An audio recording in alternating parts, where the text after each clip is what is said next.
ਸਤਿ ਸ਼੍ਰੀ ਅਕਾਲ ਜੀ। ਤੁਸੀਂ ਵੇਖ ਰਹੇ ਹੋ ਪੰਜਾਬ ਮੇਲ USA TV। ਮੈਂ ਹਾਂ ਸੰਜੀਵ ਯਸ਼ ਖੰਨਾ। ਖਬਰਾਂ ਦੇ ਇਸ ਬੁਲੇਟਿਨ ਦੇ ਵਿੱਚ ਤੁਹਾਡਾ ਸਾਰਿਆਂ ਦਾ ਸਵਾਗਤ।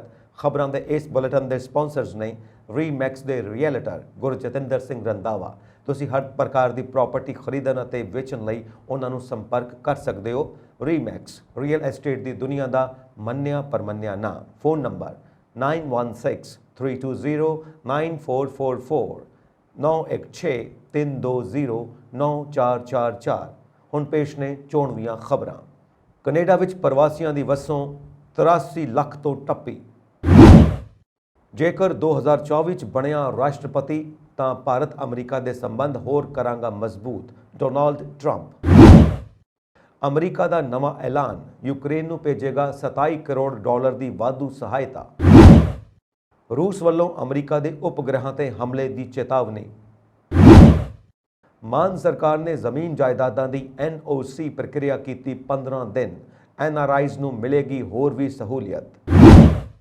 ਸ਼੍ਰੀ ਨਨਕਾਣਾ ਸਾਹਿਬ ਵਿਖੇ ਪ੍ਰਕਾਸ਼ ਪੁਰਬ ਦੀਆਂ ਤਿਆਰੀਆਂ ਆਰੰਭ। ਪਾਕਿਸਤਾਨ ਵਿੱਚ ਕਰਤਾਰਪੁਰ ਕੋਰੀਡੋਰ ਦੇ ਰਸਤੇ ਵਿੱਚ ਪੈਂਦੇ ਰਾਵੀ ਦਰਿਆ ਦੇ ਪੁਲ ਦਾ ਕੰਮ ਲਟਕਿਆ। ਹੁਣ ਖਬਰਾਂ ਵਿਸਥਾਰ ਦੇ ਵਿੱਚ। ਕੈਨੇਡਾ ਵਿੱਚ ਪ੍ਰਵਾਸੀਆਂ ਦੀ ਗਿਣਤੀ 83 ਲੱਖ ਤੋਂ ਟੱਪ ਗਈ ਹੈ ਅਤੇ ਇਹਨਾਂ ਵਿੱਚੋਂ ਸਭ ਤੋਂ ਵੱਧ 18.6% ਭਾਰਤੀ ਦੱਸੇ ਜਾ ਰਹੇ ਨੇ।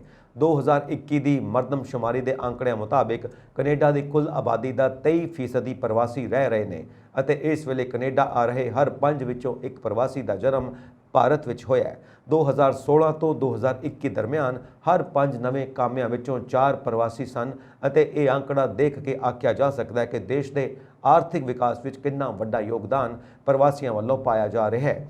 ਕਿਸੇ ਵੇਲੇ ਕੈਨੇਡਾ ਆਉਣ ਵਾਲੇ ਪ੍ਰਵਾਸੀਆਂ ਵਿੱਚੋਂ ਜ਼ਿਆਦਾਤਰ ਯੂਰਪੀ ਮੁਲਕਾਂ ਨਾਲ ਸੰਬੰਧਿਤ ਹੁੰਦੇ ਸਨ, ਪਰ ਹੁਣ ਏਸ਼ੀਆ ਸਭ ਤੋਂ ਅੱਗੇ ਹੋ ਗਿਆ ਹੈ ਅਤੇ ਏਸ਼ੀਆਈ ਮੁਲਕਾਂ ਵਿੱਚੋਂ ਭਾਰਤ ਨੇ ਪਹਿਲਾ ਸਥਾਨ ਹਾਸਿਲ ਕੀਤਾ ਹੈ।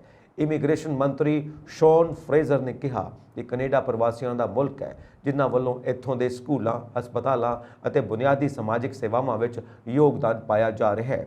ਇੱਥੋਂ ਤੱਕ ਕਿ ਬਿਰਧ ਹੁੰਦੀ ਆਬਾਦੀ ਦੀ ਸਮੱਸਿਆ ਨਾਲ ਨਜਿੱਠਣ ਵਿੱਚ ਵੀ ਪ੍ਰਵਾਸੀ ਵੱਡਾ ਯੋਗਦਾਨ ਪਾ ਰਹੇ ਨੇ। ਅਮਰੀਕਾ ਦੇ ਸਾਬਕਾ ਰਾਸ਼ਟਰਪਤੀ ਡੋਨਾਲਡ ਟਰੰਪ ਨੇ ਕਿਹਾ ਕਿ ਜੇਕਰ ਉਹ 2024 ਵਿੱਚ ਰਾਸ਼ਟਰਪਤੀ ਚੋਣ ਜਿੱਤਦੇ ਨੇ ਤਾਂ ਭਾਰਤ ਦੇ ਨਾਲ ਅਮਰੀਕਾ ਦੇ ਸਬੰਧਾਂ ਨੂੰ ਹੋਰ ਮਜ਼ਬੂਤ ਕਰਕੇ ਅਗਲੇ ਪੱਧਰ ਤੱਕ ਲੈ ਜਾਣਗੇ। ਫਲੋਰੀਡਾ ਵਿੱਚ ਆਪਣੇ ਮਾਰ-ਏ-ਲਾਗੋ ਰਿਜ਼ੋਰਟ ਵਿੱਚ ਰਿਪਬਲਿਕਨ ਹਿੰਦੂ ਕੋਲੀਸ਼ਨ RHC ਦੁਆਰਾ ਆਯੋਜਿਤ ਦੀਵਾਲੀ ਪ੍ਰੋਗਰਾਮ ਵਿੱਚ ਸ਼ਾਮਿਲ ਕਰੀਬ 200 ਭਾਰਤੀ ਅਮਰੀਕੀ ਲੋਕਾਂ ਨੂੰ ਸੰਬੋਧਿਤ ਕਰਦੇ ਹੋਏ ਟਰੰਪ ਨੇ ਕਿਹਾ ਕਿ ਹਿੰਦੂ ਭਾਈਚਾਰੇ ਭਾਰਤ ਅਤੇ PM ਨਰਿੰਦਰ ਮੋਦੀ ਦੇ ਨਾਲ ਬਹੁਤ ਚੰਗੇ ਸੰਬੰਧ ਨੇ। ਉਹਨਾਂ ਨੇ ਕਿਹਾ ਕਿ ਜੇਕਰ 2024 ਵਿੱਚ ਅਮਰੀਕਾ ਦੇ ਰਾਸ਼ਟਰਪਤੀ ਚੁਣੇ ਜਾਂਦੇ ਨੇ ਤਾਂ RHC ਦੇ ਸੰਸਥਾਪਕ ਸ਼ਲਭ ਕੁਮਾਰ ਨੂੰ ਭਾਰਤ ਵਿੱਚ ਆਪਣਾ ਰਾਜਦੂਤ ਵਜੋਂ ਐਲਾਨਿਆ ਜਾਵੇਗਾ। RHC ਨੇ ਬੀਤੇ ਸ਼ੁੱਕਰਵਾਰ ਨੂੰ ਦੀਵਾਲੀ ਪ੍ਰੋਗਰਾਮ ਵਿੱਚ ਟਰੰਪ ਦੁਆਰਾ ਦਿੱਤੇ ਗਏ ਭਾਸ਼ਣ ਦੀ ਵੀਡੀਓ ਮੰਗਲਵਾਰ ਨੂੰ ਜਾਰੀ ਕੀਤੀ। ਪ੍ਰੋਗਰਾਮ ਵਿੱਚ ਸਾਬਕਾ ਰਾਸ਼ਟਰਪਤੀ ਨੇ ਕਿਹਾ ਕਿ ਉਹਨਾਂ ਨੇ ਅਜੇ ਤੱਕ ਇਹ ਐਲਾਨ ਨਹੀਂ ਕੀਤਾ ਕਿ ਉਹ ਚੋਣ ਲੜਨਗੇ ਜਾਂ ਨਹੀਂ, ਪਰ ਜੇਕਰ ਉਹ ਚੋਣ ਲੜਨਗੇ ਅਤੇ 2024 ਵਿੱਚ ਜਿੱਤ ਦਰਜ ਕਰਦੇ ਨੇ ਤਾਂ ਭਾਰਤੀ ਅਮਰੀਕੀ ਭਾਈਚਾਰੇ ਦੇ ਪ੍ਰਤੀ ਉਹਨਾਂ ਦੀ ਖਾਸ ਵਚਨਬੱਧਤਾ ਹੋਵੇਗੀ। ਟਰੰਪ ਨੇ ਕਿਹਾ ਕਿ ਸਾਨੂੰ 2016 ਅਤੇ 2020 ਵਿੱਚ ਹਿੰਦੂਆਂ ਸਮਰਥਨ ਮਿਲਣ ਦੇ ਨਾਲ ਭਾਰਤ ਦੇ ਲੋਕਾਂ ਦਾ ਵੀ ਸਮਰਥਨ ਮਿਲਿਆ ਸੀ। ਮੈਂ ਵਾਸ਼ਿੰਗਟਨ DC ਵਿੱਚ ਇੱਕ ਹਿੰਦੂ ਹੋਲੋਕਾਸਟ ਯਾਦਗਾਰ ਬਣਾਉਣ ਦੇ ਵਿਚਾਰ ਦਾ ਪੂਰੀ ਤਰ੍ਹਾਂ ਸਮਰਥਨ ਕਰਦਾ। ਉਹਨਾਂ ਨੇ ਕਿਹਾ ਕਿ ਜੇਕਰ ਉਹ 2024 ਵਿੱਚ ਰਾਸ਼ਟਰਪਤੀ ਚੋਣ ਜਿੱਤਦੇ ਨੇ ਤਾਂ ਭਾਰਤ ਦੇ ਨਾਲ ਅਮਰੀਕਾ ਦੇ ਸਬੰਧਾਂ ਨੂੰ ਹੋਰ ਮਜ਼ਬੂਤ ਬਣਾਉਣਗੇ। ਉੱਥੇ ਹੀ ਕੁਮਾਰ ਨੇ ਕਿਹਾ ਕਿ ਹਿੰਦੂ ਭਾਈਚਾਰੇ ਦੇ ਸੱਚੇ ਮਿੱਤਰ ਅਤੇ RHC ਅਮਰੀਕਾ ਵਿੱਚ ਇਸ ਭਾਈਚਾਰੇ ਨੂੰ ਮਜ਼ਬੂਤ ਬਣਾਉਣ ਵਿੱਚ ਪਿਛਲੇ ਕੁਝ ਸਾਲਾਂ ਵਿੱਚ ਹਾਸਿਲ ਕੀਤੀਆਂ ਗਈਆਂ ਉਪਲਬਧੀਆਂ ਤੇ ਮਾਣ ਹੈ। ਅਮਰੀਕਾ ਦੱਖਣੀ ਯੂਕਰੇਨ ਦੇ ਮੁੱਖ ਖੇਤਰਾਂ ਤੋਂ ਰੂਸੀ ਫੌਜਾਂ ਨੂੰ ਭਜਾਉਣ ਦੀ ਕੋਸ਼ਿਸ਼ ਦੇ ਤਹਿਤ ਯੂਕਰੇਨ ਨੂੰ 275 ਮਿਲੀਅਨ ਡਾਲਰ ਦੀ ਵਾਧੂ ਫੌਜੀ ਸਹਾਇਤਾ ਅਤੇ ਹੋਰ ਸਹਾਇਤਾ ਭੇਜ ਰਿਹਾ ਹੈ। ਅਮਰੀਕੀ ਅਧਿਕਾਰੀਆਂ ਨੇ ਵੀਰਵਾਰ ਨੂੰ ਇਹ ਜਾਣਕਾਰੀ ਦਿੱਤੀ। ਅਧਿਕਾਰੀਆਂ ਨੇ ਕਿਹਾ ਕਿ ਅਮਰੀਕੀ ਪੈਕੇਜ ਵਿੱਚ ਕੋਈ ਨਵਾਂ ਹਥਿਆਰ ਸ਼ਾਮਿਲ ਨਹੀਂ ਹੈ। ਇਸ ਪੈਕੇਜ ਬਾਰੇ ਐਲਾਨ ਸ਼ੁੱਕਰਵਾਰ ਨੂੰ ਕੀਤਾ ਜਾ ਸਕਦਾ ਹੈ। ਅਮਰੀਕਾ ਨੇ 24 ਫਰਵਰੀ ਨੂੰ ਯੂਕਰੇਨ ਵਿੱਚ ਰੂਸ ਦੀ ਜੰਗ ਸ਼ੁਰੂ ਹੋਣ ਤੋਂ ਬਾਅਦ ਹੁਣ ਤੱਕ ਕੀਵ ਨੂੰ ਹਥਿਆਰਾਂ ਅਤੇ ਹੋਰ ਸਾਜ਼ੋ ਸਮਾਨ ਵਿੱਚ ਲਗਭਗ 18 ਬਿਲੀਅਨ ਡਾਲਰ ਦੀ ਸਹਾਇਤਾ ਦਾ ਐਲਾਨ ਕੀਤਾ ਹੈ, ਜਿਸ ਵਿੱਚ 27.50 ਕਰੋੜ ਅਮਰੀਕੀ ਡਾਲਰ ਦਾ ਨਵਾਂ ਪੈਕੇਜ ਵੀ ਸ਼ਾਮਿਲ ਹੈ। ਜਿੱਥੇ ਰੂਸ ਤੇ ਯੂਕਰੇਨ ਵਿਚਕਾਰ ਜੰਗ ਜਾਰੀ ਹੈ, ਉੱਥੇ ਰੂਸ ਨੇ ਹੁਣ ਅਮਰੀਕਾ ਦੇ ਉਪਗ੍ਰਹਿਾਂ ਤੇ ਹਮਲਾ ਕਰਨ ਦੀ ਚੇਤਾਵਨੀ ਜਾਰੀ ਕਰ ਦਿੱਤੀ ਹੈ। ਰੂਸ ਨੇ ਕਿਹਾ ਕਿ ਅਮਰੀਕਾ ਨੂੰ ਵੀ ਟਕਰਾਅ ਵਿੱਚ ਖਿੱਚਿਆ ਜਾ ਸਕਦਾ ਹੈ। ਰੂਸ ਨੇ ਕਿਹਾ ਕਿ ਉਹ ਯੂਕਰੇਨ ਦੀ ਹਮਾਇਤ ਵਿੱਚ ਫੌਜੀ ਉਦੇਸ਼ਾਂ ਲਈ ਵਰਤੇ ਜਾਂਦੇ ਅਮਰੀਕੀ ਤੇ ਪੱਛਮੀ ਵਪਾਰਕ ਉਪਗ੍ਰਹਿਾਂ ਨੂੰ ਨਿਸ਼ਾਨਾ ਬਣਾ ਸਕਦਾ ਹੈ। ਰੂਸ ਦੇ ਵਿਦੇਸ਼ ਮੰਤਰਾਲੇ ਦੀ ਬੁਲਾਰਨ ਮਾਰੀਆ ਜ਼ਹਾਰੋਵਾ ਨੇ ਅਮਰੀਕਾ ਤੇ ਵਿਚਾਰਹੀਣ ਤੇ ਪਾਗਲਪਨ ਤਰੀਕੇ ਨਾਲ ਟਕਰਾਅ ਵਿੱਚ ਸ਼ਾਮਿਲ ਹੋਣ ਦਾ ਦੋਸ਼ ਲਗਾਇਆ। ਉਹਨਾਂ ਤਰਕ ਦਿੱਤਾ ਕਿ ਅਮਰੀਕਾ ਨੂੰ 1962 ਵਿੱਚ ਕਿਊਬਾ ਮਿਜ਼ਾਈਲ ਸੰਕਟ ਦੌਰਾਨ ਵਿਖਾਏ ਨਜ਼ਰੀਏ ਤੋਂ ਜ਼ਿਆਦਾ ਜ਼ਿੰਮੇਵਾਰ ਪਹੁੰਚ ਅਪਣਾਉਣੀ ਚਾਹੀਦੀ ਹੈ, ਜਦ ਸ਼ੀਤ ਯੁੱਧ ਦੀਆਂ ਮਹਾਸ਼ਕਤੀਆਂ ਪਰਮਾਣੂ ਟਕਰਾਅ ਦੇ ਕੰਢੇ ਤੋਂ ਪਿੱਛੇ ਹਟ ਗਈਆਂ ਸਨ। ਰੂਸੀ ਅਧਿਕਾਰੀਆਂ ਨੇ ਚੇਤਾਵਨੀ ਦਿੱਤੀ ਕਿ ਪੱਛਮ ਟਕਰਾਅ ਦਾ ਹਿੱਸਾ ਬਣ ਸਕਦਾ ਹੈ। ਜ਼ਹਾਰੋਵਾ ਨੇ ਕਿਹਾ ਕਿ ਜੰਗ ਦੇ ਮੈਦਾਨ ਤੇ ਅਮਰੀਕਾ ਜਿੰਨਾ ਜ਼ਿਆਦਾ ਯੂਕਰੇਨ ਦੇ ਸਮਰਥਨ ਵਿੱਚ ਆਵੇਗਾ, ਉਨਾ ਹੀ ਦੋ ਸਭ ਤੋਂ ਵੱਡੀਆਂ ਪਰਮਾਣੂ ਮਹਾਸ਼ਕਤੀਆਂ ਵਿਚਕਾਰ ਸਿੱਧੇ ਫੌਜੀ ਟਕਰਾਅ ਨੂੰ ਭੜਕਾਉਣ ਦਾ ਜ਼ੋਖਮ ਪੈਦਾ ਕਰੇਗਾ, ਜਿਸ ਦੇ ਵਿਨਾਸ਼ਕਾਰੀ ਨਤੀਜੇ ਹੋਣਗੇ। ਸੰਯੁਕਤ ਰਾਸ਼ਟਰ ਦੀ ਹਥਿਆਰਾਂ ਦੀ ਕੰਟਰੋਲ ਕਮੇਟੀ ਵਿੱਚ ਰੂਸੀ ਵਫਦ ਦੇ ਉਪ ਮੁਖੀ ਕੋਨਜ਼ਾਂਤਿਨ ਵੋਰੋਨਤਸੋਵ ਨੇ ਯੂਕਰੇਨ ਵਿੱਚ ਲੜਾਈ ਦੇ ਦੌਰਾਨ ਸੈਨਿਕ ਉਦੇਸ਼ਾਂ ਲਈ ਅਮਰੀਕਾ ਤੇ ਹੋਰ ਪੱਛਮੀ ਵਪਾਰਕ ਉਪਗ੍ਰਹਿਾਂ ਦੀ ਵਰਤੋਂ ਨੂੰ ਬਹੁਤ ਖਤਰਨਾਕ ਦੱਸਿਆ। ਉਹਨਾਂ ਕਿਹਾ ਕਿ ਅਮਰੀਕਾ ਤੇ ਉਸ ਦੇ ਸਹਿਯੋਗੀਆਂ ਦੇ ਵਪਾਰਕ ਉਪਗ੍ਰਹਿ ਰੂਸ ਲਈ ਜਾਇਜ਼ ਨਿਸ਼ਾਨਾ ਬਣ ਸਕਦੇ ਨੇ। ਮੁੱਖ ਮੰਤਰੀ ਭਗਵੰਤ ਮਾਨ ਦੀ ਅਗਵਾਈ ਵਾਲੀ ਪੰਜਾਬ ਸਰਕਾਰ ਨੇ ਲੋਕਾਂ ਨੂੰ ਜਾਇਦਾਦ ਦੀ ਖਰੀਦੋ ਫਰੋਖਤ ਦੌਰਾਨ ਹੋਣ ਵਾਲੇ ਝਗੜਿਆਂ ਅਤੇ ਮੁਕੱਦਮੇਬਾਜ਼ੀ ਤੋਂ ਬਚਾਉਣ ਲਈ ਵੱਡਾ ਕਦਮ ਚੁੱਕਦੇ ਹੋਏ ਜ਼ਮੀਨ ਜਾਇਦਾਦ ਦੀ NOC ਕਰਵਾਉਣ ਲਈ ਸਮਾਂ ਹੱਦ ਘਟਾ ਦਿੱਤੀ ਹੈ। ਵਿੱਤ ਮੰਤਰੀ ਐਡਵੋਕੇਟ ਹਰਪਾਲ ਸਿੰਘ ਚੀਮਾ ਅਤੇ ਮਾਲ ਮੰਤਰੀ ਬ੍ਰਹਮ ਸ਼ੰਕਰ ਜ਼ਿੰਪਾ ਨੇ ਵੀਰਵਾਰ ਨੂੰ ਇੱਕ ਉਚੇਰੀ ਪੱਧਰੀ ਮੀਟਿੰਗ ਦੌਰਾਨ ਫੈਸਲਾ ਲਿਆ ਕਿ NOC ਪ੍ਰਕਿਰਿਆ ਨੂੰ 21 ਦਿਨਾਂ ਤੋਂ ਘਟਾ ਕੇ 15 ਕੰਮਕਾਜੀ ਦਿਨ ਕੀਤਾ ਜਾਵੇਗਾ। ਪੰਜਾਬ ਭਵਨ ਵਿਖੇ ਹੋਈ ਇਸ ਮੀਟਿੰਗ ਦੌਰਾਨ ਵਿੱਤ ਮੰਤਰੀ ਹਰਪਾਲ ਸਿੰਘ ਚੀਮਾ ਦੇ ਸੁਝਾਅ ਤੇ ਇਹ ਵੀ ਫੈਸਲਾ ਲਿਆ ਗਿਆ ਕਿ ਪ੍ਰਵਾਸੀ ਭਾਰਤੀਆਂ ਅਤੇ ਹੋਰਨਾਂ ਅਜਿਹੇ ਵਿਅਕਤੀਆਂ ਜਿਨ੍ਹਾਂ ਕੋਲ ਸਮੇਂ ਦੀ ਘਾਟ ਹੁੰਦੀ ਹੈ, ਉਹਨਾਂ ਦੀ ਸਹੂਲੀਅਤ ਲਈ ਤਤਕਾਲ ਸੁਵਿਧਾ ਤਹਿਤ NOC ਪ੍ਰਕਿਰਿਆ ਲਈ ਸਮਾਂ 5 ਦਿਨ ਦਾ ਹੋਵੇਗਾ। ਵਿੱਤ ਮੰਤਰੀ ਨੇ ਕਿਹਾ ਕਿ ਇਸ ਸੁਵਿਧਾ ਤਹਿਤ ਪ੍ਰਵਾਸੀ ਭਾਰਤੀ ਜਾਂ ਉਹ ਵਿਅਕਤੀ ਜੋ ਇਸ ਸਹੂਲਤ ਨੂੰ ਜਲਦੀ ਹਾਸਿਲ ਕਰਨਾ ਚਾਹੁੰਦੇ ਨੇ, ਕੁਝ ਵੱਧ ਫੀਸ ਅਦਾ ਕਰਕੇ 5 ਦਿਨਾਂ ਵਿੱਚ NOC ਹਾਸਿਲ ਕਰ ਸਕਣਗੇ।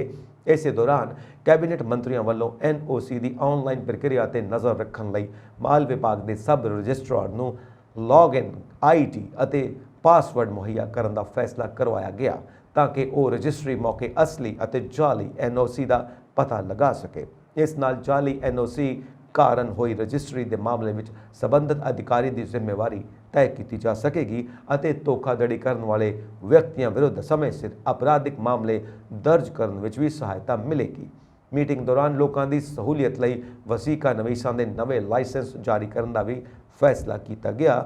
ਇਸ ਦੇ ਨਾਲ ਹੀ ਇਹ ਵੀ ਯਕੀਨੀ ਬਣਾਉਣ ਲਈ ਕਿਹਾ ਗਿਆ ਕਿ ਹਰੇਕ ਵਸੀਕਾ ਨਵੀਸ ਪੰਜਾਬ ਸਰਕਾਰ ਵੱਲੋਂ ਸਮੇਂ-ਸਮੇਂ ਤੇ ਜਾਰੀ ਹਿਦਾਇਤਾਂ ਨੂੰ ਜਾਇਦਾਦ ਵਿਕਰੇਤਾ ਤੇ ਖਰੀਦਦਾਰ ਦੀ ਜਾਣਕਾਰੀ ਲਈ ਪ੍ਰਦਰਸ਼ਿਤ ਕਰੇ ਅਤੇ ਤਹਿਸੀਲਦਾਰਾਂ ਵੱਲੋਂ ਅਚਨਚੇਤ ਚੈਕਿੰਗਾਂ ਕਰਕੇ ਇਸ ਨੂੰ ਯਕੀਨੀ ਬਣਾਇਆ ਜਾਵੇ।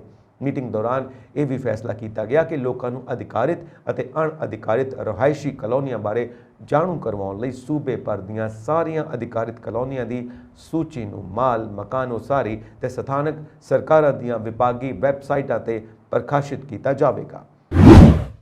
ਪਾਕਿਸਤਾਨ ਸਥਿਤ ਗੁਰਦੁਆਰਾ ਜਨਮ ਸਥਾਨ ਸ਼੍ਰੀ ਨਨਕਾਣਾ ਸਾਹਿਬ ਵਿਖੇ ਮੂਲ ਨਾਨਕਸ਼ਾਹੀ ਕੈਲੰਡਰ ਮੁਤਾਬਿਕ 8 ਨਵੰਬਰ ਨੂੰ ਮਨਾਏ ਜਾ ਰਹੇ ਪਹਿਲੀ ਪਾਤਸ਼ਾਹੀ ਸ਼੍ਰੀ ਗੁਰੂ ਨਾਨਕ ਦੇਵ ਜੀ ਦੇ ਪ੍ਰਕਾਸ਼ ਦਿਹਾੜੇ ਸੰਬੰਧੀ ਤਿਆਰੀਆਂ ਹੁਣ ਤੋਂ ਹੀ ਆਰੰਭ ਕਰ ਦਿੱਤੀਆਂ ਗਈਆਂ ਨੇ। ਪ੍ਰਾਪਤ ਜਾਣਕਾਰੀ ਅਨੁਸਾਰ ਪਾਕਿਸਤਾਨ ਸਿੱਖ ਗੁਰਦੁਆਰਾ ਪ੍ਰਬੰਧਕ ਕਮੇਟੀ PSGPC ਅਤੇ ਇਕੁਇਟੀ ਟਰਸਟ ਪ੍ਰਾਪਰਟੀ ਬੋਰਡ ਵੱਲੋਂ ਸਾਂਝੇ ਤੌਰ ਤੇ ਸੰਗਤ ਦੇ ਸਹਿਯੋਗ ਨਾਲ ਮਨਾਏ ਜਾ ਰਹੇ ਪ੍ਰਕਾਸ਼ ਪੁਰਬ ਦੇ ਮੱਦੇਨਜ਼ਰ ਗੁਰਦੁਆਰਾ ਸਾਹਿਬ ਦੇ ਦੀਵਾਨ ਹਾਲ ਸਮੇਤ ਹੋਰਨਾਂ ਭਵਨਾਂ ਨੂੰ ਗੁਰੂ ਨਾਨਕ ਸੇਵਕ ਜੱਥਾ ਵੱਲੋਂ ਵਿਸ਼ੇਸ਼ ਪ੍ਰਕਾਰ ਦੇ ਰੰਗ ਬਿਰੰਗੇ ਫੁੱਲਾਂ ਨਾਲ ਸਜਾਇਆ ਜਾ ਰਿਹਾ ਹੈ। ਗੁਰਦੁਆਰਾ ਸਾਹਿਬ ਦੇ ਸਭ ਪ੍ਰਵੇਸ਼ ਰਸਤਿਆਂ ਤੇ ਬਨਾਵਟੀ ਫੁੱਲਾਂ ਨਾਲ ਸਜਾਵਟ ਕੀਤੀ ਜਾ ਰਹੀ ਹੈ ਅਤੇ ਗੁਰਮੁਖੀ ਵਿੱਚ ਲਿਖੇ ਨਵੇਂ ਹੋਰਡਿੰਗ ਵੀ ਲਗਾਏ ਜਾ ਰਹੇ ਨੇ। ਪ੍ਰਕਾਸ਼ ਪੁਰਬ ਦੇ ਮੱਦੇਨਜ਼ਰ ਗੁਰਦੁਆਰਾ ਸਾਹਿਬ ਦੇ ਮੁੱਖ ਪ੍ਰਵੇਸ਼ ਰਸਤੇ ਅਤੇ ਦਿਓੜੀਆਂ ਨੂੰ ਦਿਲਚਸਪ ਰੂਪ ਦਿੱਤਾ ਜਾ ਰਿਹਾ ਹੈ ਅਤੇ ਕਈ ਨਵੇਂ ਭਵਨ ਉਸਾਰੇ ਗਏ ਨੇ। ETPB ਅਧਿਕਾਰੀਆਂ ਨੇ ਗੱਲਬਾਤ ਕਰਦਿਆਂ ਦੱਸਿਆ ਕਿ ਪ੍ਰਕਾਸ਼ ਦਿਹਾੜੇ ਮੌਕੇ ਭਾਰਤੀ ਜੱਥੇ ਲਈ 10 ਦਿਨਾਂ ਦਾ ਵੀਜ਼ਾ ਜਾਰੀ ਕੀਤਾ ਜਾ ਰਿਹਾ ਹੈ ਅਤੇ 6 ਨਵੰਬਰ ਨੂੰ ਜੱਥਾ ਵਿਸ਼ੇਸ਼ ਰੇਲ ਗੱਡੀਆਂ ਰਾਹੀਂ ਵਾਗਾ ਤੋਂ ਸ਼੍ਰੀ ਨਨਕਾਣਾ ਸਾਹਿਬ ਲਈ ਰਵਾਨਾ ਕੀਤਾ ਜਾਵੇਗਾ। 7 ਨਵੰਬਰ ਨੂੰ ਸੰਗਤ ਫਰੂਖਾਬਾਦ ਸਥਿਤ ਗੁਰਦੁਆਰਾ ਸੱਚਾ ਸੌਦਾ ਦੇ ਦਰਸ਼ਨ ਕਰੇਗੀ ਅਤੇ 8 ਨਵੰਬਰ ਨੂੰ ਗੁਰਦੁਆਰਾ ਜਨਮ ਸਥਾਨ ਸ਼੍ਰੀ ਨਨਕਾਣਾ ਸਾਹਿਬ ਵਿਖੇ ਪ੍ਰਕਾਸ਼ ਪੁਰਬ ਮੌਕੇ ਸ਼੍ਰੀ ਅਖੰਡ ਸਾਹਿਬ ਦੇ ਭੋਗ ਉਪਰੰਤ ਵਿਸ਼ਾਲ ਨਗਰ ਕੀਰਤਨ ਸਜਾਇਆ ਜਾਵੇਗਾ। 9 ਨਵੰਬਰ ਨੂੰ ਯਾਤਰੂ ਬੱਸਾਂ ਰਾਹੀਂ ਹਸਨ ਅਬਦਾਲ ਲਈ ਰਵਾਨਾ ਹੋਣਗੇ ਅਤੇ 10 ਨਵੰਬਰ ਨੂੰ ਗੁਰਦੁਆਰਾ ਸ਼੍ਰੀ ਪੰਜਾ ਸਾਹਿਬ ਅਤੇ ਪੀਰ ਵਲੀ ਕੰਦਾਰੀ ਦੇ ਅਸਥਾਨ ਦੇ ਦਰਸ਼ਨ ਕਰਨ ਤੋਂ ਬਾਅਦ 11 ਨਵੰਬਰ ਨੂੰ ਗੁਰਦੁਆਰਾ ਡੇਰਾ ਸਾਹਿਬ ਲਾਹੌਰ ਪਹੁੰਚਣਗੇ। 12 ਨਵੰਬਰ ਨੂੰ ਲਾਹੌਰ ਦੇ ਸਥਾਨਕ ਗੁਰਦੁਆਰਾ ਸਾਹਿਬ ਦੇ ਦਰਸ਼ਨ ਕਰਨ ਉਪਰੰਤ ਯਾਤਰੂ 13 ਨਵੰਬਰ ਨੂੰ ਗੁਰਦੁਆਰਾ ਸ਼੍ਰੀ ਕਰਤਾਰਪੁਰ ਸਾਹਿਬ ਜਾਣਗੇ ਅਤੇ ਅਗਲੇ ਦਿਨ 14 ਨਵੰਬਰ ਨੂੰ ਏਮਨਾਬਾਦ ਦੇ ਸਥਾਨਕ ਗੁਰਦੁਆਰਾ ਸਾਹਿਬਾਨ ਦੇ ਦਰਸ਼ਨ ਕਰਨ ਉਪਰੰਤ 15 ਨਵੰਬਰ ਨੂੰ ਜੱਥੇ ਦੀ ਭਾਰਤ ਵਾਪਸੀ ਹੋਵੇਗੀ। ਪਾਕਿਸਤਾਨ ਵਿੱਚ ਸੱਤਾ ਪਰਿਵਰਤਨ ਨਾਲ ਡੇਰਾ ਬਾਬਾ ਨਾਨਕ ਤੋਂ ਗੁਰਦੁਆਰਾ ਸ਼੍ਰੀ ਕਰਤਾਰਪੁਰ ਸਾਹਿਬ ਤੱਕ ਜਾਣ ਵਾਲੇ ਕੋਰੀਡੋਰ ਤੇ ਵੀ ਗ੍ਰਹਿਣ ਲੱਗ ਗਿਆ ਹੈ। ਡੇਰਾ ਬਾਬਾ ਨਾਨਕ ਦੇ ਕੁਝ ਅੱਗੇ ਰਾਵੀ ਦਰਿਆ ਤੇ ਜਿਸ ਪੁਲ ਦਾ ਨਿਰਮਾਣ ਪਾਕਿਸਤਾਨ ਸਰਕਾਰ ਨੇ ਕਰਨਾ ਸੀ, ਉਸ ਸੰਬੰਧੀ ਪਾਕਿਸਤਾਨ ਦੀ ਨਵੀਂ ਸਰਕਾਰ ਵੱਲੋਂ ਫੰਡ ਜਾਰੀ ਨਾ ਕਰਨ ਕਾਰਨ ਪਾਕਿਸਤਾਨ ਦੀ ਜ਼ਮੀਨ ਤੇ ਬਣਨ ਵਾਲੇ ਪੁਲ ਦਾ ਕੰਮ ਰੁਕ ਗਿਆ ਹੈ। ਦੱਸ ਦਈਏ ਕਿ ਭਾਰਤ ਨੇ ਆਪਣੇ ਹਿੱਸੇ ਦੇ ਪੁਲ ਦਾ ਨਿਰਮਾਣ ਪੂਰਾ ਕਰ ਲਿਆ ਹੈ। ਪਾਕਿਸਤਾਨ ਸਰਕਾਰ ਨੇ ਇਸ ਪੁਲ ਦਾ ਨਿਰਮਾਣ ਜੁਲਾਈ 2022 ਤੱਕ ਪੂਰਾ ਕਰਨਾ ਸੀ, ਜਦਕਿ 3 ਮਹੀਨੇ ਦਾ ਜ਼ਿਆਦਾ ਸਮਾਂ ਬੀਤ ਜਾਣ ਦੇ ਬਾਵਜੂਦ ਪੁਲ ਦਾ ਕੰਮ 10 ਤੋਂ 15% ਹੀ ਪੂਰਾ ਹੋਇਆ ਹੈ। ਪਾਕਿਸਤਾਨ ਦੇ ਇਸ ਪੁਲ ਨਿਰਮਾਣ ਵਿੱਚ ਦਿਖਾਈ ਸੁਸਤੀ ਕਾਰਨ ਗੁਰਦੁਆਰਾ ਸ਼੍ਰੀ ਕਰਤਾਰਪੁਰ ਸਾਹਿਬ ਜਾਣ ਵਾਲੇ ਸ਼ਰਧਾਲੂਆਂ ਨੂੰ ਪਰੇਸ਼ਾਨੀ ਦਾ ਸਾਹਮਣਾ ਕਰਨਾ ਪੈ ਰਿਹਾ ਹੈ। ਸਾਕਾ ਪੰਜਾ ਸਾਹਿਬ ਦੀ ਸ਼ਤਾਬਦੀ ਮਨਾਉਣ ਲਈ ਅੱਜ ਸ਼੍ਰੋਮਣੀ ਗੁਰਦੁਆਰਾ ਪ੍ਰਬੰਧਕ ਕਮੇਟੀ ਦੇ ਦਫ਼ਤਰ ਚੋਂ 117 ਸ਼ਰਧਾਲੂਆਂ ਦਾ ਜੱਥਾ ਰਵਾਨਾ ਕੀਤਾ ਗਿਆ। ਇਸ ਦੌਰਾਨ ਪੱਤਰਕਾਰਾਂ ਨਾਲ ਗੱਲਬਾਤ ਕਰਦਿਆਂ ਸ਼ਰਧਾਲੂਆਂ ਨੇ ਕਿਹਾ ਕਿ ਵਾਹਿਗੁਰੂ ਜੀ ਦੀ ਕਿਰਪਾ ਸਦਕਾ ਉਹਨਾਂ ਨੂੰ ਅੱਜ ਗੁਰਧਾਮਾਂ ਦੇ ਦਰਸ਼ਨ ਕਰਨ ਦਾ ਮੌਕਾ ਮਿਲਿਆ। ਸਾਡੇ ਲਈ ਇੱਕ ਬੜੀ ਖੁਸ਼ੀ ਵਾਲੀ ਗੱਲ ਹੈ ਕਿ ਅਸੀਂ ਆਪਣੇ ਗੁਰਧਾਮਾਂ ਦੇ ਦਰਸ਼ਨ ਕਰਕੇ ਪਾਕਿਸਤਾਨ ਜਾ ਰਹੇ ਹਾਂ। ਸ਼੍ਰੋਮਣੀ ਕਮੇਟੀ ਦੇ ਸਾਬਕਾ ਪ੍ਰਧਾਨ ਗੋਬਿੰਦ ਸਿੰਘ ਲੋਂਗੋਵਾਲ ਜੋ ਇਸ ਜੱਥੇ ਦੀ ਅਗਵਾਈ ਕਰ ਰਹੇ ਨੇ, ਉਹ ਵੀ ਜੱਥੇ ਨਾਲ ਅੱਜ ਪਾਕਿਸਤਾਨ ਜਾ ਰਹੇ ਨੇ।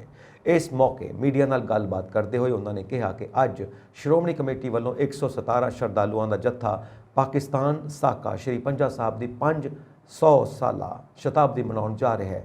ਇਹ ਜੱਥਾ ਪਾਕਿਸਤਾਨ ਵਿੱਚ ਵੱਖ-ਵੱਖ ਗੁਰੂਧਾਮਾਂ ਦੇ ਦਰਸ਼ਨ ਕਰਕੇ 1 ਨਵੰਬਰ ਨੂੰ ਭਾਰਤ ਵਾਪਸ ਪਰਤੇਗਾ। ਸਾਬਕਾ ਪ੍ਰਧਾਨ ਗੋਬਿੰਦ ਸਿੰਘ ਲੋਂਗੋਵਾਲ ਨੇ ਕਿਹਾ ਕਿ ਪਾਕਿਸਤਾਨ ਜਾਣ ਲਈ 157 ਦੇ ਕਰੀਬ ਸਿੱਖ ਸ਼ਰਧਾਲੂਆਂ ਨੇ ਵੀਜ਼ੇ ਲਈ ਅਪਲਾਈ ਕੀਤਾ ਸੀ, ਜਿਨ੍ਹਾਂ ਵਿੱਚੋਂ 40 ਦੇ ਕਰੀਬ ਸਿੱਖ ਸ਼ਰਧਾਲੂਆਂ ਦੇ ਵੀਜ਼ੇ ਰੱਦ ਕਰ ਦਿੱਤੇ ਗਏ ਨੇ, ਜੋ ਬਹੁਤ ਮੰਦਭਾਗੀ ਗੱਲ ਹੈ। ਸੰਗਰੂਰ ਵਿਖੇ ਮੁੱਖ ਮੰਤਰੀ ਭਗਵੰਤ ਸਿੰਘ ਮਾਨ ਦੀ ਰਿਹਾਇਸ਼ ਦੇ ਬਾਹਰ ਲੱਗਾ ਪੱਕਾ ਮੋਰਚਾ ਆਖਿਰਕਾਰ ਖਤਮ ਹੋ ਜਾਵੇਗਾ। ਇਸ ਦਾ ਐਲਾਨ ਪੰਜਾਬ ਦੇ ਖੇਤੀਬਾੜੀ ਮੰਤਰੀ ਨੇ ਕੀਤਾ। ਦਰਅਸਲ ਪੰਜਾਬ ਸਰਕਾਰ ਅਤੇ ਕਿਸਾਨਾਂ ਵਿਚਾਲੇ ਮੀਟਿੰਗ ਹੋਈ ਸੀ, ਜਿਸ ਵਿੱਚ ਮੋਰਚਾ ਚੁੱਕਣ ਦੀ ਸਹਿਮਤੀ ਬਣ ਗਈ। ਅੱਜ ਪੰਜਾਬ ਦੇ ਖੇਤੀਬਾੜੀ ਮੰਤਰੀ ਨੇ ਭਾਰਤੀ ਕਿਸਾਨ ਯੂਨੀਅਨ ਏਕਤਾ ਉਗਰਾਹਾਂ ਦੇ ਸੂਬਾ ਪ੍ਰਧਾਨ ਜੋਗਿੰਦਰ ਸਿੰਘ ਉਗਰਾਹਾਂ ਨਾਲ ਮੀਟਿੰਗ ਕੀਤੀ। ਮੰਤਰੀ ਨੇ ਦੱਸਿਆ ਕਿ ਸਰਕਾਰ ਦੀ ਕਿਸਾਨਾਂ ਨਾਲ ਸਹਿਮਤੀ ਬਣ ਗਈ ਹੈ, ਪਰ ਕੱਲ ਤੱਕ ਫਿਲਹਾਲ ਧਰਨਾ ਜਾਰੀ ਰਹੇਗਾ ਅਤੇ ਕੱਲ ਹੀ ਇਸ ਦੀ ਸਮਾਪਤੀ ਕਰ ਦਿੱਤੀ ਜਾਵੇਗੀ। ਕਿਸਾਨਾਂ ਵੱਲੋਂ ਰੱਖੀਆਂ ਮੰਗਾਂ ਨੂੰ ਲਾਗੂ ਕਰਨ ਲਈ ਸਰਕਾਰ ਨੇ ਲਿਖਤੀ ਰੂਪ ਵਿੱਚ ਉਹਨਾਂ ਨੂੰ ਸਮੇਂ ਦਾ ਵੇਰਵਾ ਦੇ ਦਿੱਤਾ ਹੈ। ਉਹਨਾਂ ਕਿਹਾ ਕਿ ਮੁੱਖ ਤੌਰ ਤੇ ਕਿਸਾਨਾਂ ਵੱਲੋਂ ਸ਼ਰਾਬ ਫੈਕਟਰੀ ਨੂੰ ਬੰਦ ਕਰਵਾਉਣ ਦੀ ਮੰਗ ਦਾ ਵੀ 3 ਮਹੀਨਿਆਂ ਵਿੱਚ ਹੱਲ ਕੱਢਿਆ ਜਾਵੇਗਾ। ਇਸ ਤੋਂ ਇਲਾਵਾ ਜੋਗਿੰਦਰ ਸਿੰਘ ਉਗਰਾਹਾਂ ਨੇ ਕਿਹਾ ਕਿ ਕੱਲ ਨੂੰ ਪੰਜਾਬ ਭਰ ਤੋਂ ਕਿਸਾਨਾਂ ਅਤੇ ਮਜ਼ਦੂਰਾਂ ਨੂੰ ਸੰਗਰੂਰ ਵਿਖੇ ਚੱਲ ਰਹੇ ਪੱਕੇ ਮੋਰਚੇ ਤੇ ਪਹੁੰਚਣ ਦੇ ਸੱਦੇ ਦੇ ਮੱਦੇਨਜ਼ਰ ਧਰਨਾ ਜਾਰੀ ਰੱਖਿਆ ਜਾਵੇਗਾ ਅਤੇ ਕੱਲ ਨੂੰ ਇਸ ਨੂੰ ਜਿੱਤ ਵਜੋਂ ਮਨਾ ਕੇ ਖਤਮ ਕਰ ਦਿੱਤਾ ਜਾਵੇਗਾ। ਭਾਰਤ ਪਾਕ ਸਰਹੱਦ ਨਾਲ ਲੱਗਦੇ ਪੰਜਾਬ ਦੇ 6 ਜ਼ਿਲ੍ਹਿਆਂ ਦੀ 21,600 ਏਕੜ ਖੇਤੀਯੋਗ ਜ਼ਮੀਨ ਜੋ ਕੰਡਿਆਲੀ ਤਾਰ ਕਰਕੇ ਉਸ ਪਾਰ ਚਲੀ ਗਈ ਸੀ, ਉਸ ਨੂੰ ਹੁਣ ਕਿਸਾਨਾਂ ਦੀ ਹੱਦ ਵਿੱਚ ਲਿਆਉਣ ਦੀ ਤਿਆਰੀ ਚੱਲ ਰਹੀ ਹੈ। ਮੁੱਖ ਮੰਤਰੀ ਮਾਨ ਨੇ ਗ੍ਰਹਿ ਮੰਤਰੀਆਂ ਨੂੰ ਸੰਬੋਧਨ ਕਰਦਿਆਂ ਕੇਂਦਰੀ ਗ੍ਰਹਿ ਮੰਤਰੀ ਅਮਿਤ ਸ਼ਾਹ ਨੂੰ ਕੰਡੀਲੀ ਤਾਰ ਤੇ ਅਸਲ ਸਰਹੱਦ ਦੇ ਵਿੱਚ ਦੂਰੀ ਨੂੰ ਘਟਾਉਣ ਦੀ ਅਪੀਲ ਕੀਤੀ। ਉਹਨਾਂ ਕਿਹਾ ਕਿ ਇਹ ਦੂਰੀ ਮੌਜੂਦਾ 1 ਕਿਲੋਮੀਟਰ ਦੀ ਬਜਾਏ 150-200 ਮੀਟਰ ਤੱਕ ਘਟਾ ਦਿੱਤੀ ਜਾਵੇ। ਪੰਜਾਬ ਦੇ ਅਧਿਕਾਰੀਆਂ ਨੇ ਇਹ ਪ੍ਰਸਤਾਵ ਕੇਂਦਰ ਸਰਕਾਰ ਨੂੰ ਭੇਜਣ ਦੀ ਤਿਆਰੀ ਸ਼ੁਰੂ ਕਰ ਦਿੱਤੀ ਹੈ। 1992 ਵਿੱਚ ਜਦੋਂ ਤਾਰਬੰਦੀ ਹੋਈ ਸੀ, ਉਸ ਸਮੇਂ 1.2 ਲੱਖ ਕਿਸਾਨ ਪਰਿਵਾਰ ਪ੍ਰਭਾਵਿਤ ਹੋਏ ਸਨ। ਇਸ ਦੇ ਬਾਅਦ ਤੋਂ ਕਿਸਾਨ ਆਪਣੀ ਹੀ ਜ਼ਮੀਨ ਤੇ ਖੇਤੀ ਕਰਨ ਤੋਂ ਵਾਂਝੇ ਹੋ ਗਏ। ਕਿਸਾਨਾਂ ਨੂੰ ਸਿਰਫ ਸਵੇਰੇ 9 ਤੋਂ ਸ਼ਾਮ 4 ਵਜੇ ਤੱਕ ਹੀ ਕੰਡੇਦਾਰ ਤਾਰ ਦੇ ਪਾਰ ਜਾ ਕੇ ਖੇਤੀ ਕਰਨ ਦੀ ਇਜਾਜ਼ਤ ਹੈ। ਇਸ ਲਈ ਪਹਿਲਾਂ ਉਹਨਾਂ ਨੇ BSF ਦੀ ਇਜਾਜ਼ਤ ਲੈਣੀ ਪੈਂਦੀ ਹੈ। ਕਿਸਾਨ ਪਿਛਲੇ 30 ਸਾਲ ਤੋਂ ਮੰਗ ਕਰ ਰਹੇ ਨੇ ਕਿ ਜਾਂ ਤਾਂ ਉਹਨਾਂ ਨੂੰ ਕਿਤੇ ਹੋਰ ਜ਼ਮੀਨ ਦਿੱਤੀ ਜਾਵੇ ਜਾਂ ਕੰਡੇਦਾਰ ਤਾਰ ਨੂੰ 0 ਲਾਈਨ ਤੱਕ ਵਧਾਇਆ ਜਾਵੇ ਤਾਂ ਕਿ ਉਹ ਆਸਾਨੀ ਨਾਲ ਹੋਰ 12 ਮਹੀਨੇ ਖੇਤੀ ਕਰ ਸਕਣ। ਫਾਜ਼ਿਲਕਾ, ਫਿਰੋਜ਼ਪੁਰ, ਤਰਨਤਾਰਨ, ਅੰਮ੍ਰਿਤਸਰ, ਗੁਰਦਾਸਪੁਰ ਅਤੇ ਪਠਾਨਕੋਟ ਜ਼ਿਲ੍ਹਿਆਂ ਦੀ 2500 ਤੋਂ 3500 ਏਕੜ ਜ਼ਮੀਨ ਤਰਨਤਾਰਨ ਵਿੱਚ ਚਲੀ ਗਈ ਹੈ। ਅਜਿਹਾ ਤਕਨੀਕੀ ਗਲਤੀਆਂ ਕਾਰਨ ਹੋਇਆ ਜਿਸ ਨੂੰ ਬਚਾਇਆ ਜਾ ਸਕਦਾ ਸੀ। ਕਈ ਪਰਿਵਾਰਾਂ ਦੀ 20 ਤੋਂ 30% ਜ਼ਮੀਨ ਕੰਡਿਆਲੀ ਤਾਰ ਤੋਂ ਪਾਰ ਚਲੀ ਗਈ। ਕਿਸਾਨਾਂ ਨੂੰ ਕੋਈ ਮੁਆਵਜ਼ਾ ਨਹੀਂ ਮਿਲ ਰਿਹਾ ਕਿਉਂਕਿ ਸਰਕਾਰ ਦਾ ਕਹਿਣਾ ਹੈ ਕਿ ਉਸ ਨੇ ਜ਼ਮੀਨ ਐਕਵਾਇਰ ਨਹੀਂ ਕੀਤੀ। ਪੀੜ੍ਹੀ ਦਰ ਪੀੜ੍ਹੀ ਕਿਸਾਨ ਇਸ ਸੰਕਟ ਦਾ ਸਾਹਮਣਾ ਕਰ ਰਹੇ ਨੇ। 30 ਸਾਲ ਪਹਿਲਾਂ ਕਿਸਾਨਾਂ ਨੇ 5000 ਰੁਪਏ ਪ੍ਰਤੀ ਏਕੜ ਦੇ ਹਿਸਾਬ ਨਾਲ ਮੁਆਵਜ਼ਾ ਮੰਗਣਾ ਸ਼ੁਰੂ ਕਰ ਦਿੱਤਾ ਸੀ, ਜੋ ਬਾਅਦ ਵਿੱਚ ਵੱਧ ਕੇ 10,000 ਰੁਪਏ ਤੱਕ ਪਹੁੰਚ ਗਿਆ। ਵੱਧਦੀ ਮਹਿੰਗਾਈ ਅਤੇ ਹੋਰ ਨੁਕਸਾਨ ਕਾਰਨ ਕਿਸਾਨਾਂ ਨੇ ਹੁਣ ਘੱਟੋ-ਘੱਟ 20,000 ਰੁਪਏ ਪ੍ਰਤੀ ਏਕੜ ਦੇ ਮੁਆਵਜ਼ੇ ਦੀ ਮੰਗ ਕੀਤੀ ਹੈ। ਫਿਰੋਜ਼ਪੁਰ, ਫਾਜ਼ਿਲਕਾ ਅਤੇ ਗੁਰਦਾਸਪੁਰ ਦੇ ਕਿਸਾਨ ਦਰਿਆਵਾਂ ਦੇ ਕਹਿਰ ਤੋਂ ਦੁਖੀ ਨੇ। ਇਹਨਾਂ ਜ਼ਿਲ੍ਹਿਆਂ ਵਿੱਚ ਦਰਿਆ ਸਰਹੱਦ ਤੇ ਹੈ ਅਤੇ ਇੱਕ ਤਰ੍ਹਾਂ ਨਾਲ ਦੋਵਾਂ ਦੇਸ਼ਾਂ ਦੀ ਸਰਹੱਦੀ ਰੇਖਾ ਹੈ। ਮੌਨਸੂਨ ਦੇ ਮੌਸਮ ਵਿੱਚ ਪਾਣੀ ਦੀ ਕਿੱਲਤ ਆ ਜਾਂਦੀ ਹੈ। ਅਜਿਹੇ ਵਿੱਚ ਕਿਸਾਨ ਸਾਲ ਵਿੱਚ ਸਿਰਫ ਇੱਕ ਫਸਲ ਹੀ ਲੈ ਸਕਦੇ ਨੇ। ਦਿੱਲੀ ਮਹਿਲਾ ਕਮਿਸ਼ਨ ਦੀ ਚੇਅਰਪਰਸਨ ਸਵਾਤੀ ਮਾਲੀਵਾਲ ਵੱਲੋਂ ਡੇਰਾ ਮੁਖੀ ਰਾਮ ਰਹੀਮ ਨੂੰ ਵਾਰ-ਵਾਰ ਪੈਰੋਲ ਦੇਣ ਤੇ ਸਵਾਲ ਚੁੱਕੇ ਨੇ। ਸਵਾਤੀ ਦੇ ਹਮਲੇ ਮਗਰੋਂ ਹਰਿਆਣਾ ਸਰਕਾਰ ਨੇ ਜਵਾਬ ਵਿੱਚ ਸਫਾਈ ਦਿੱਤੀ ਹੈ। ਸੀਐਮ ਮਨੋਹਰ ਲਾਲ ਖੱਟੜ ਨੇ ਕਿਹਾ, ਮੈਂ ਇਸ ਬਾਰੇ ਕੁਝ ਨਹੀਂ ਕਹਿਣਾ ਚਾਹੁੰਦਾ। ਇਸ ਵਿੱਚ ਮੇਰਾ ਕੋਈ ਰੋਲ ਨਹੀਂ ਹੈ। ਅਦਾਲਤਾਂ ਕੈਦ ਦੀ ਸਜ਼ਾ ਦਿੰਦੀਆਂ ਨੇ ਅਤੇ ਦੋਸ਼ੀ ਜੇਲ੍ਹ ਜਾਂਦਾ ਹੈ। ਉਸ ਤੋਂ ਬਾਅਦ ਜੇਲ੍ਹ ਦੇ ਨਿਯਮ ਸਾਰੇ ਕੈਦੀਆਂ ਤੇ ਲਾਗੂ ਹੁੰਦੇ ਨੇ। ਦੱਸ ਦਈਏ ਕਿ ਦਿੱਲੀ ਮਹਿਲਾ ਕਮਿਸ਼ਨ ਦੀ ਚੇਅਰਪਰਸਨ ਸਵਾਤੀ ਮਾਲੀਵਾਲ ਨੇ ਡੇਰਾ ਮੁਖੀ ਰਾਮ ਰਹੀਮ ਦੀ ਪੈਰੋਲ ਦਾ ਵਿਰੋਧ ਕੀਤਾ ਹੈ। ਇਸ ਬਾਰੇ ਉਸਨੇ ਟਵਿੱਟਰ ਤੇ ਇੱਕ ਟਵੀਟ ਕੀਤਾ, ਜਿਸ ਵਿੱਚ ਸਵਾਤੀ ਮਾਲੀਵਾਲ ਨੇ ਕਿਹਾ, ਹਰਿਆਣਾ ਸਰਕਾਰ ਨੂੰ ਰਾਮ ਰਹੀਮ ਦੀ ਭਗਤੀ ਵਿੱਚ ਲੀਨ ਦੱਸਿਆ। ਰਾਮ ਰਹੀਮ ਨੂੰ ਬਲਾਤਕਾਰੀ ਦੱਸਦਿਆਂ ਸਵਾਤੀ ਮਾਲੀਵਾਲ ਨੇ ਕਿਹਾ ਕਿ ਉਹ ਕਾਤਲ ਅਤੇ ਬਲਾਤਕਾਰੀ ਹੈ। ਹਰਿਆਣਾ ਸਰਕਾਰ ਜਦੋਂ ਚਾਹੇ ਉਸ ਨੂੰ ਪੈਰੋਲ ਤੇ ਰਿਹਾ ਕਰ ਦਿੰਦੀ ਹੈ। ਇਸ ਵਾਰ ਰਾਮ ਰਹੀਮ ਪੈਰੋਲ ਤੇ ਰਹਿ ਕੇ ਥਾਂ-ਥਾਂ ਸਤਸੰਗ ਕਰ ਰਿਹਾ ਹੈ। ਇਸ ਸਤਸੰਗ ਵਿੱਚ ਹਰਿਆਣਾ ਦੇ ਡਿਪਟੀ ਸਪੀਕਰ ਅਤੇ ਸੂਬੇ ਦੇ ਮੇਅਰ ਸ਼ਾਮਿਲ ਹੋ ਰਹੇ ਨੇ। ਉਹਨਾਂ ਅੱਗੇ ਲਿਖਿਆ ਕਿ ਅਦਾਲਤ ਨੇ ਗੁਰਮੀਤ ਰਾਮ ਰਹੀਮ ਨੂੰ ਬਲਾਤਕਾਰ ਅਤੇ ਕਤਲ ਦੇ ਜੁਰਮ ਵਿੱਚ ਉਮਰ ਕੈਦ ਦੀ ਸਜ਼ਾ ਸੁਣਾਈ ਹੈ। ਅਜਿਹੇ ਖਤਰਨਾਕ ਵਿਅਕਤੀ ਨੂੰ ਵਾਰ-ਵਾਰ ਪੈਰੋਲ ਕਿਉਂ ਦਿੱਤੀ ਜਾ ਰਹੀ ਹੈ? ਉਹ ਪੈਰੋਲ ਤੇ ਭਾਸ਼ਣ ਅਤੇ ਗੀਤ ਬਣਾਉਂਦਾ ਹੈ ਅਤੇ ਹਰਿਆਣਾ ਸਰਕਾਰ ਦੇ ਕੁਝ ਨੇਤਾ ਤਾੜੀਆਂ ਵਜਾਉਂਦੇ ਨੇ, ਸ਼ਰਧਾ ਵਿੱਚ ਲੀਨ ਹੋ ਜਾਂਦੇ ਨੇ। ਹਰਿਆਣਾ ਸਰਕਾਰ ਨੂੰ ਗੁਰਮੀਤ ਦੀ ਪੈਰੋਲ ਤੁਰੰਤ ਖਤਮ ਕਰ ਦੇਣੀ ਚਾਹੀਦੀ ਹੈ। ਪੰਜਾਬ ਦੇ ਸਿਹਤ ਮੰਤਰੀ ਚੇਤਨ ਸਿੰਘ ਜੋੜਾ ਮਾਜਰਾ ਨੇ ਸੂਬੇ ਵਿੱਚ ਸਿਹਤ ਵਿਭਾਗ ਦੇ ਅਧੀਨ ਆਉਂਦੀਆਂ ਖਸਤਾ ਹਾਲ ਇਮਾਰਤਾਂ ਨੂੰ ਢੁਕਵੀਂ ਪ੍ਰਕਿਰਿਆ ਅਪਣਾ ਕੇ ਢਾਉਣ ਦੇ ਨਿਰਦੇਸ਼ ਦਿੱਤੇ ਨੇ। ਇਸ ਤੋਂ ਇਲਾਵਾ ਉਹਨਾਂ ਕਿਹਾ ਕਿ ਸੂਬੇ ਵਿੱਚ 14 ਨਵੇਂ ਜਨ ਔਸ਼ਧੀ ਸਟੋਰ ਵੀ ਖੋਲ੍ਹੇ ਜਾਣਗੇ। ਸਿਹਤ ਤੇ ਪਰਿਵਾਰ ਭਲਾਈ ਮੰਤਰੀ ਚੇਤਨ ਸਿੰਘ ਜੋੜਾ ਮਾਜਰਾ ਦੀ ਪ੍ਰਧਾਨਗੀ ਹੇਠ ਵੀਰਵਾਰ ਨੂੰ ਪੰਜਾਬ ਭਵਨ ਚੰਡੀਗੜ੍ਹ ਵਿਖੇ ਸੂਬੇ ਦੇ ਸਿਹਤ ਅਧਿਕਾਰੀਆਂ ਦੀ ਮੀਟਿੰਗ ਹੋਈ। ਮੀਟਿੰਗ ਦੌਰਾਨ ਮੰਤਰੀ ਨੇ ਵਿਭਾਗ ਵਿੱਚ ਚੱਲ ਰਹੇ ਵੱਖ-ਵੱਖ ਵਿਕਾਸ ਕਾਰਜਾਂ ਦੀ ਪ੍ਰਗਤੀ ਦਾ ਜਾਇਜ਼ਾ ਲਿਆ। ਮੀਟਿੰਗ ਨੂੰ ਸੰਬੋਧਨ ਕਰਦਿਆਂ ਜੋੜਾ ਮਾਜਰਾ ਨੇ ਅਧਿਕਾਰੀਆਂ ਨੂੰ ਕਾਰਜਸ਼ੀਲ ਰਹਿਣ ਅਤੇ ਸਾਰੇ ਵਿਕਾਸ ਕਾਰਜਾਂ ਨੂੰ ਮਿੱਥੇ ਸਮੇਂ ਅਨੁਸਾਰ ਮੁਕੰਮਲ ਕਰਨ ਲਈ ਕਿਹਾ। ਉਹਨਾਂ ਕਿਹਾ ਕਿ ਕਿਸੇ ਵੀ ਕੰਮ ਨੂੰ ਨੇਪਰੇ ਚਾੜਨ ਵਿੱਚ ਢਿੱਲ ਮੱਠ ਬਰਦਾਸ਼ਤ ਨਹੀਂ ਕੀਤੀ ਜਾਵੇਗੀ ਅਤੇ ਕੁਤਾਹੀ ਕਰਨ ਵਾਲੇ ਅਧਿਕਾਰੀ ਖਿਲਾਫ ਸਖਤ ਕਾਰਵਾਈ ਕੀਤੀ ਜਾਵੇਗੀ। ਜੋੜੇ ਮਾਜਰਾ ਨੇ ਸੂਬੇ ਵਿੱਚ ਸਿਹਤ ਸੇਵਾਵਾਂ ਨੂੰ ਹੋਰ ਬਿਹਤਰ ਬਣਾਉਣ ਲਈ ਅਧਿਕਾਰੀਆਂ ਨੂੰ ਹਦਾਇਤ ਕੀਤੀ ਕਿ ਉਹ ਪੰਜਾਬ ਦੀਆਂ ਸਾਰੀਆਂ ਸਿਹਤ ਸੰਸਥਾਵਾਂ ਨੂੰ ਹਦਾਇਤ ਦੇਣ ਕਿ ਉਹ ਆਪਣੇ ਮੈਡੀਕਲ ਉਪਕਰਨਾਂ ਬਾਰੇ ਜਾਣਕਾਰੀ ਦੇਣ ਦੇ ਨਾਲ-ਨਾਲ ਕਿਸੇ ਵੀ ਨਵੇਂ ਉਪਕਰਨ ਜਾਂ ਮੁਰੰਮਤ ਦੀ ਲੋੜ ਬਾਰੇ ਵੀ ਜਾਣਕਾਰੀ ਦੇਣ।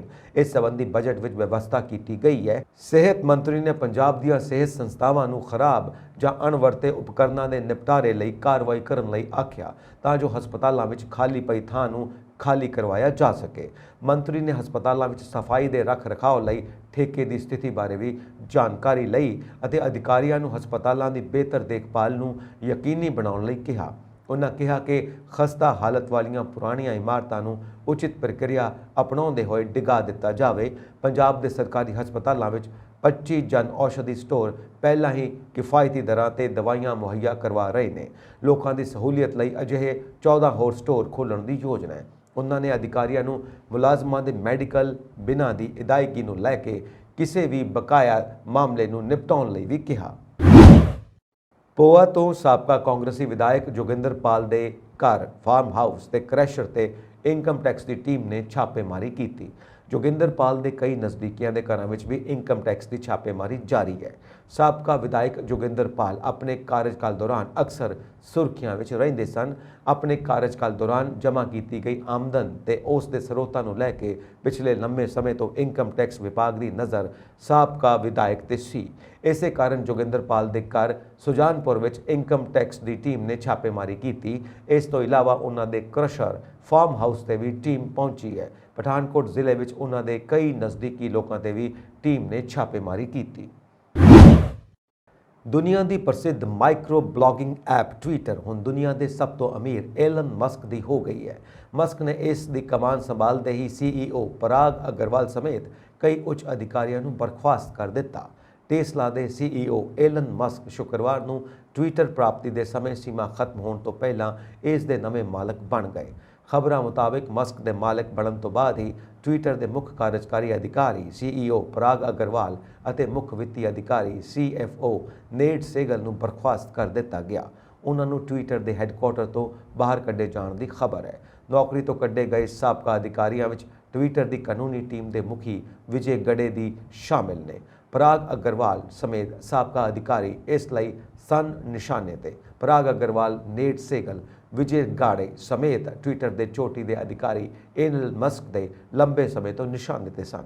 ਉਹਨਾਂ ਦੇ ਅਤੇ ਮਸਕ ਵਿਚਕਾਰ ਟਵਿੱਟਰ ਦੀ ਪ੍ਰਾਪਤੀ ਤੋਂ ਪਹਿਲਾਂ ਤੋਂ ਤਨਾਤਨੀ ਅਤੇ ਜ਼ੁਬਾਨੀ ਜੰਗ ਜਾਰੀ ਸੀ। ਇਸ ਲਈ ਮਸਕ ਨੇ ਇਸ ਸੋਸ਼ਲ ਮੀਡੀਆ ਸਾਈਟ ਦੀ ਪ੍ਰਾਪਤੀ ਕਰਦੇ ਹੀ ਸਭ ਤੋਂ ਪਹਿਲਾਂ ਉਹਨਾਂ ਦੀ ਛੁੱਟੀ ਕੀਤੀ। ਮੀਡੀਆ ਰਿਪੋਰਟਾਂ ਮੁਤਾਬਕ ਜਦੋਂ ਟਵਿੱਟਰ ਦੇ ਨਾਲ ਐਲਨ ਮਸਕ ਦੀ ਡੀਲ ਪੂਰੀ ਹੋਈ ਸੀ, ਉਦੋਂ CEO ਪਰਾਗ ਅਗਰਵਾਲ ਅਤੇ ਸੇਗਲ ਟਵਿੱਟਰ ਦੇ ਦਫ਼ਤਰ ਵਿੱਚ ਹੀ ਸਨ। ਕੁਝ ਹੀ ਦੇਰ ਵਿੱਚ ਉਹਨਾਂ ਨੂੰ ਟਵਿੱਟਰ ਹੈੱਡਕੁਆਰਟਰ ਤੋਂ ਬਾਹਰ ਕੱਢ ਦਿੱਤਾ ਗਿਆ। ਦਿੱਲੀ ਦਾ ਇੰਦਰਾ ਗਾਂਧੀ ਅੰਤਰਰਾਸ਼ਟਰੀ ਏਅਰਪੋਰਟ ਅਕਤੂਬਰ ਵਿੱਚ ਦੁਨੀਆ ਦੇ 10ਵੇਂ ਸਭ ਤੋਂ ਰੁਝੇਵਿਆਂ ਭਰੇ ਹਵਾਈ ਅੱਡੇ ਵਿੱਚੋਂ ਉਭਰਿਆ ਹੈ, ਜਦਕਿ ਕੋਵਿਡ-19 ਮਹਾਮਾਰੀ ਤੋਂ ਪਹਿਲਾਂ ਯਾਨੀ ਅਕਤੂਬਰ 2019 ਵਿੱਚ ਇਹ 14ਵਾਂ ਸਭ ਤੋਂ ਰੁਝੇਵਿਆਂ ਭਰਿਆ ਏਅਰਪੋਰਟ ਸੀ।